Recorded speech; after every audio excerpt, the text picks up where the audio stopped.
وہ شکستہ لہجے میں بولا، ابھی تک تو سوہنی واپس نہیں آئی، پتہ نہیں ان نامرادوں نے اس کے ساتھ کیا کیا ہے۔ مجھے اس کی بے بسی پر ترس تو آیا، لیکن میرا دل پوری طرح پسیج نہ سکا کیونکہ وہ بھی مشکوک افراد کی فہرست میں شامل تھا۔ میں نے معتدل لہجے میں کہا، خوشیہ، مجھے تو پہلے ہی امید نہیں تھی کہ تمہاری بیٹی واپس آ سکے گی۔ بہرحال اب تم نے کیا فیصلہ کیا ہے؟ فیصلہ؟ اس نے چونک کر الجھن زدہ نظر سے مجھے دیکھا۔ میں نے کہا، میں تمہیں ایک موقع دے رہا ہوں، اگر اب تک تم نے مجھے کوئی بات غلط بتائی ہے تو اس کا اعتراف کر لو، میں تمہیں معاف کر دوں گا۔ اس نے کہا، جناب، میں نے آپ سے کوئی جھوٹ نہیں بولا۔ وہ گگیایا۔ میں نے اس کی گگیاہٹ کو نظر انداز کرتے ہوئے کہا، خاص طور پر مسلح ڈاکو اور اپنی بیٹی سوہنی کے بارے میں تم نے جو بیان دیا ہے اس میں کوئی گڑبڑ تو موجود نہیں؟ وہ سراسیمہ نظر سے مجھے دیکھتے ہوئے بولا، نہیں جناب۔ میں اس کی لکنت کو واضح معنی نہ پہنا سکا۔ وہ ایک تھانے دار سے گفتگو کا خوف ہو سکتا تھا، حالات کی سنگینی کا اثر بھی ہو سکتا تھا، اور دروغ گوئی یعنی جھوٹ کے نتیجے میں پیدا ہونے والا ہراس بھی ہو سکتا تھا۔ میں نے کڑے لہجے میں پوچھا، تمہارا سالہ عبدالقدیر چن والی میں کس جگہ رہتا ہے؟ وہ حیرت بھرے انداز میں مجھے تکنے لگا اور بولا، آپ کو عبدالقدیر سے کیا کام ہے؟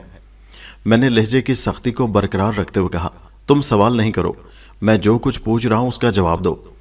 ایک لمحے کے توقف کے بعد میں نے اس کی آنکھوں میں دیکھتے ہوئے پوچھا، خوشیہ، تمہاری بیٹی سوہنی کا ماموں عبدالقدیر چن والی میں کہاں رہتا ہے اور وہ کام کیا کرتا ہے؟ بخت بھری بھی تھوڑی دیر پہلے وہاں آ کر بیٹھ گئی تھی۔ خوشیہ کے بولنے سے پہلے اس نے میری طرف دیکھتے ہوئے کہا، شاید آپ بھائی قدیر کے بارے میں اس لیے پوچھ رہے ہیں کہ آپ کو شک ہے کہیں ہم نے واقعی سوہنی کو چن والی تو نہیں بھیج دیا۔ بخت بھری نے میرے پوچھنے کا مطمئن نظر اس لیے بھی جان لیا تھا کہ اسی کی زبانی دن میں مجھے پتا چلا تھا سوہنی اپنے ماموں کے پاس چن والی گئی ہوئی ہے۔ ازاں بعد دونوں میاں بیوی نے اس کی تردید کی تھی اور سوہنی کو ڈاکوں کے ساتھ نتھی کر دیا تھا۔ میں نے بخت بھری کو گھورا اور سخت لہجے میں کہا، میں کیا پوچھ رہا ہوں اور کیوں پوچھ رہا ہوں اس فکر میں تمہیں مبتلا ہونے کی ضرورت نہیں، صرف میرے سوال کا جواب دو۔ خواہ مخواہ کے اندازے قائم کر کے میرا اور اپنا وقت برباد نہ کرو۔ ان دونوں نے جواب دینے سے پہلے میں نے خیز انداز میں ایک دوسرے کو دیکھا اور بیک زبان ہو کر بولے، ہم نے سوہنی اور ڈاکوں کے سلسلے میں آپ سے کوئی جھوٹ نہیں بولا۔ میں نے کہا، اگر بعد میں تم لوگوں کا کوئی جھوٹ میری پکڑ میں آیا تو میں تمہاری ضعیفی کی بھی پرواہ نہیں کروں گا۔ میں نے پھنکار کر کہا، تمہیں اندازہ نہیں پولیس کی تفتیش کتنی کڑی اور پیچیدہ ہوتی ہے۔ انہوں نے ایک مرتبہ پھر نگاہوں کا تبادلہ کیا، پھر سراسیمہ نظروں سے مجھے تکنے لگے۔ اس کے بعد میرے پوچھنے پر خوشیہ نے بتایا کہ عبدالقدیر چن والی میں ذمہ داری کرتا ہے۔ ازیں علاوہ اس کے گھر کا محلے کو بھی مجھے تفصیلاً بتا دیا۔ میں نے وہ ساری معلومات ذہن نشین کر لیں اور وہاں سے اٹھنے سے پہلے بڑے واضح الفاظ میں کہا، خوشیہ، تم کل صبح تھانے آ کر اپنی بیٹی کے اغوا کی رپورٹ درج کروا دینا۔ اگر میں تھانے میں نہ ملوں تو اس سے کوئی فرق نہیں پڑتا، رپورٹ تمہیں ہر حال میں لکھوانا ہوگی۔ اور میں نے جملہ ادھورا چھوڑ کر ذرا توقف کیا، پھر کہا، تم میری اجازت کے بغیر رسول نگر سے باہر قدم بھی نہیں نکالو گے، کم از کم اس وقت تک جب تک ڈاکوں کی گرفتاری عمل میں نہیں آتی یا پھر تمہاری بیٹی بازیاب نہیں ہو جاتی۔ میری بات تمہاری سمجھ میں آ رہی ہے نا؟ خوشیہ اس بات میں گردن ہلانے لگا۔ بخت بھری نے کہا، تھانے دار صاحب، ایک تو ہم پہلے ہی مصیبت میں گرفتار ہیں، اوپر سے ساری پابندیاں بھی ہمارے لیے۔ میں نے اسے ٹالنے کے لیے تسلی امیز لہجے میں کہا، میں یہ پابندی تم لوگوں ہی کے بھلے کے لیے لگا رہا ہوں۔ ڈاکوں کی جانب سے آپ کی جان کو بھی خطرہ ہو سکتا ہے، میں تم دونوں کی حفاظت کے خیال سے اس قسم کی ہدایات دے رہا ہوں۔ وہ قدرے مطمئن ہو گئی۔ خوشیہ نے پوچھا، تھانے دار صاحب، آپ سوہنی کی تلاش کے سلسلے میں کیا کر رہے ہیں؟ بہت کچھ، میں نے گول مول جواب دینے پر اکتفا کیا۔ اسی لیے تو کہہ رہا ہوں تم صبح تھانے آ کر ڈاکوؤں کے خلاف اس کے اغوا کی رپورٹ درج کروا دو۔ جب ڈاکو ہمارے ہتھے چڑھیں گے تو پھر ان کے قبضے میں سے سوہنی کو بھی چھڑا لیا جائے گا۔ وہ ایک مرتبہ پھر اس بات میں گردن ہلانے لگا۔ میں اے ایس آئی کے ساتھ خوشیہ کے گھر سے باہر نکل آیا۔ اے ایس آئی نوازش کو میں نے اس طرف آتے ہوئے بتا دیا تھا کہ وہ 2 سادہ پوش کانسٹیبلز کو میں نے خوشیہ کی خفیہ نگرانی پر متعین کر رکھا ہے۔ وہ تھانے کے جانب قدم بڑھاتے ہوئے بولا، نگرانی کرنے والے کہیں نظر نہیں آ رہے؟ بات ختم کرتے ہی اس نے چاروں جانب نگاہ دوڑائی۔ میں نے اس طرف آتے ہوئے خوشیہ کے گھر کا پیش و گرد کا تنقیدی جائزہ لیا تھا اور مجھے بھی وہ دونوں کانسٹیبلز کہیں دکھائی نہیں دیے تھا۔ اس کا یہ مطلب نہیں تھا کہ ہم بھی انہیں نظر نہیں آئے ہوں گے۔ وہ دونوں میرے بارہا کے آزمائے ہوئے تھے اور مجھے یقین تھا وہ پوری مستعدی کے ساتھ ڈیوٹی انجام دے رہے ہوں گے۔